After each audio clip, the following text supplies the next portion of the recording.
And welcome to Local Edition on Time Warner Cable. I'm Steve Swat with the Sacramento Report. In the next few minutes, we're going to talk about efforts to curb gun violence in the state of California. My guest is Rob Bonta, who is a member of the State Assembly from Oakland. Thank you very much for being with us. Very happy to be here. Thanks for having me. So you chair a select committee on gun violence in the East Bay, and there is no doubt in Oakland you've got a real problem on your hands. We do. Thank you. I'm honored to be the chair of the Select Committee on Gun Violence in the East Bay. Very honored that the Speaker named me to that post. And we had our first hearing this past Friday to talk about the issue of gun violence, to talk about prospective solutions at the community level, the city level, county level, state, federal level.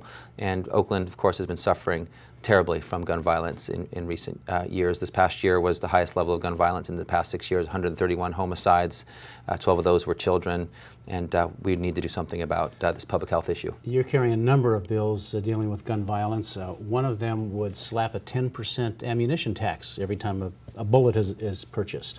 Tell us why you want to do that. Yeah, it's Assembly Bill 187. It does provide a 10% tax on ammunition. It would generate nearly $100 million a year. We are having problems in areas where gun violence is most concentrated. We need resources to help address that problem. The funds generated by this tax would go directly towards those areas of the state with the highest levels of gun violence, such as Oakland, such as Stockton, other areas of the state, to help address that problem with prevention programs and other street-level public safety programs. Opponents to this legislation say you're penalizing hunters, for example, who really aren't part of the problem. You know, it's interesting the way taxes work in this state. They're used. People pay them generally for the collective good. They're put into a general pot. It's people who send their children to private school pay taxes that fund our public schools. So it's not necessarily for the user or the creator of the problem only. I do think there's a nexus.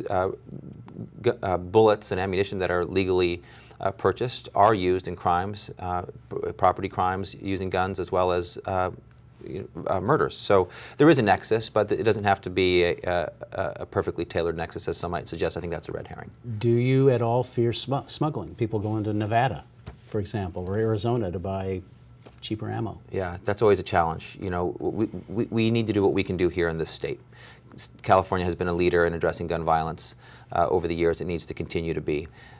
We also need federal solutions, and unfortunately, recently, Congress failed us in trying to have one of those federal solutions. So what neighboring states do will have an impact on what the state does, but we must control what we can control here in the state of California, and directing resources towards the cities that have the highest level of gun violence, and doing the second thing that this bill does, which is invests in mental health programs for children, are two programs that will very much help address the gun violence challenge. You have another bill, briefly, another bill that would really help Oakland, give them more tools really to help themselves, to regulate firearms, for example. That's right. This is Assembly Bill 180. It has no expenditure for the state of California at all. It creates a carve-out in what is normally an area of state control so that the city of Oakland can make its own laws relating to licensing of gun owners and registration of guns. Go beyond the state law. It can go beyond the state law and be more restrictive, more strict, more appropriate to the challenge that is specific to Oakland. Oakland has an extraordinary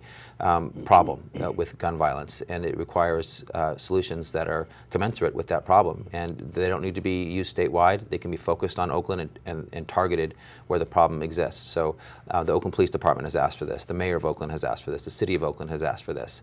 I think it's a very practical, reasonable approach to the problem as it currently exists in Oakland. All right. Well, we're out of time, but Assemblyman Bonta, thanks very much for coming by and talking about these two important pieces of legislation, and we'll watch the progress as you move forward. Thank you for having me. I really enjoyed it. And thanks to our viewers for watching Local Edition on Time Warner Cable. A reminder, you can see this and other interviews on My Government On Demand, also on YouTube. I'm Steve Swat. Have a great day.